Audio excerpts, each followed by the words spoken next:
এবং কালচারাল সেলের কনভেনার রুদ্রনীল ঘোষ মহোদয় ডাকে এখানে আমরা পদ্মশ্রী নারায়ণ চক্রবর্তী সহ আমার সাথী একাধিক বিধায়কবৃন্দ, শিক্ষাবিদগণ, মাতৃমণ্ডলী, যুব সমাজ, ভারত সরকারের যে কালচারাল সেন্টার রয়েছে ICCR, এখানে বিশ্বকবি রবীন্দ্রনাথ ঠাকুরের মূর্তির পাদদেশে আমরা মিলিত হয়ে তাকে শ্রদ্ধা জ্ঞাপন করলাম, পুষ্পার্ঘ্য নিবেদন করলাম এবং প্রদীপ প্রজ্বলন করলাম। আজকে কবিগুরুর, বিশ্বকবির আবির্ভাব দিবস নয়, তিরোধান দিবস নয়। তাহলে আমরা এতগুলো মানুষ, বাংলা বাঙালি মানুষ, সমাজের বিভিন্ন অংশের মানুষ এখানে কেন জড়ো হয়েছে? পশ্চিমবাংলায় যারা শাসক ক্ষমতায় আছেন তারা এমন একটি বিশেষ সম্প্রদায়কে নিয়ে, গুন্ডাদের নিয়ে, জেহাদিদের নিয়ে চলেছেন, যারা মুঘল পাঠানদের সংস্কৃতি পশ্চিমবাংলায় ফিরিয়ে আনতে চান। তাদের এই লুম্পেন বাহিনী অবিভক্ত বঙ্গের আজকের বাংলাদেশে অবনীন্দ্রনাথ ঠাকুর, সত্যজিৎ রায় বসত বাড়িতে সম্প্রতি জামাতিদের যে তাণ্ডব, সেটা দেখে উৎসাহিত হয়ে গতকাল গৌড়বঙ্গের মালদা চাঁচল কলেজের গেটে ভারতবর্ষের প্রধানমন্ত্রী, স্বরাষ্ট্রমন্ত্রীর সাথে সাথে বিশ্বকবি রবীন্দ্রনাথ ঠাকুরের ছবিও পোড়ানোর উদ্যত অহংকার, সাহস দেখিয়েছেন।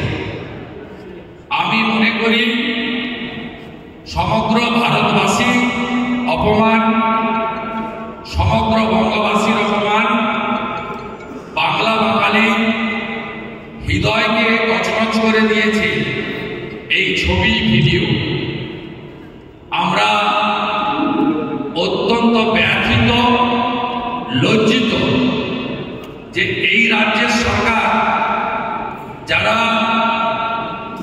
রোহিঙ্গা এবং বাংলাদেশি অনুপ্রবেশকারী মুসলমানদের বাঁচানোর জন্য, নির্বাচনী বৈতরণী পার হওয়ার জন্য বাঙালি অস্মিতার কথা বলছেন, তাদের পুলিশ প্রশাসন অদ্যাবধি ওই লুটপেনকে গ্রেপ্তার করেনি। গ্রেপ্তার না করার একটাই কারণ, তিনি মমতা বন্দ্যোপাধ্যায়ের বিশেষ ভোট ব্যাংকের একজন সদস্য এবং পশ্চিমবাংলার শাসক দলের ছাত্র শাখার একটি অছাত্র বর্বর, জঘন্য সমাজ বিরোধী নেতা। আমরা এখান থেকে বিশ্বকবির ছবি নিয়ে আমরা রবীন্দ্র সদনের গেট পর্যন্ত যাব, নীরব মিছিল হবে এবং সেখানে আমাদের কর্মসূচি শেষ হবে। আমি পুলক বাবু, রুদ্রনীল বাবু এবং নারায়ণ বাবুকে 2 মিনিট করে কবির প্রতি শ্রদ্ধা জানানোর জন্য বলবো। তার আগে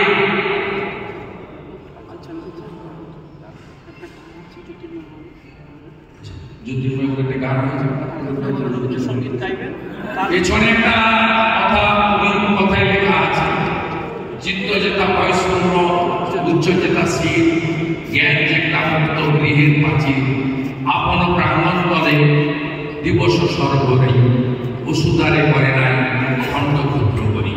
কবি গুরু লহ প্রণাম, বিশ্বকবি লহ প্রণাম, বিশ্বকবির অপমান, বিশ্বকবির অপমান।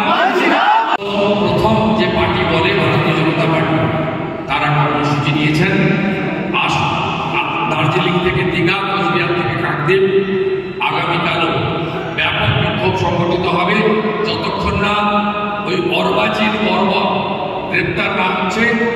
ওখানকার স্থানীয় বললেও পুলিশ কর্তৃপক্ষের বিরুদ্ধে ব্যবস্থা না হচ্ছে, মুখ্যমন্ত্রী ক্ষমা চেয়ে প্রত্যেক দিন এত কথা বলে এপাক ওপাক ঝপাক সব বিষয়ে কথা বলতে হয় ওনাকে। উনি লিখিতভাবে ক্ষমা চান, ওনাকে ক্ষমা চাইতে হবে বাংলা বাঙালির কাছে, ভারতবাসীর কাছে। আমি এবারে মাননীয় জ্যোতির্ময়বাবুকে গান সঙ্গীত এই জিহাদিকে গ্রেপ্তার করতে হবে, দৃষ্টান্তমূলক শাস্তি দিতে হবে, মুখ্যমন্ত্রীকে বিবৃতি দিতে হবে, মুখ্যমন্ত্রীকে বিবৃতি দিতে হবে, ওই কলেজের অধ্যক্ষকে সাসপেন্ড করতে হবে। আপনারা শুনলে খুশি হবেন। আগামী